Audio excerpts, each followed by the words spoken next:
Welcome to Luca and Miguel. Enjoy the video. In this video, I will explain how to make pie with puff pastry. First, let's prepare our pastry. Thaw your frozen puff pastry for about 40 minutes until it's pliable but still cold.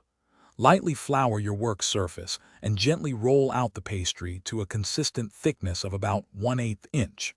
Make sure it's large enough to comfortably line your pie dish, leaving a little extra for the edges. This initial step is crucial for a flaky, delicious crust. Now let's assemble our pie. Gently transfer the rolled puff pastry into your 9-inch pie dish, carefully pressing it into the bottom and sides.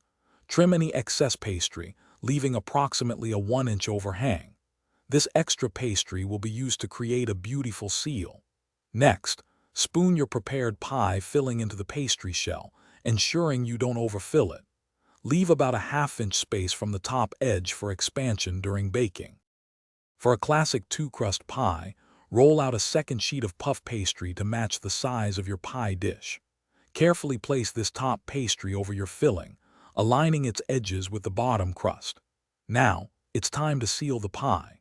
Crimp the edges together using your fingers or a fork to create a decorative and secure seal. Finally, cut several small slits or decorative shapes into the top crust. These vents are essential for allowing steam to escape during baking, preventing a soggy crust. The final step is baking your delicious pie. Preheat your oven to 375 degrees Fahrenheit. Place your pie on a baking sheet to catch any potential drips and bake for 45 to 60 minutes. The crust should be beautifully golden brown and the filling should be bubbly. Once baked, resist the urge to cut into it immediately.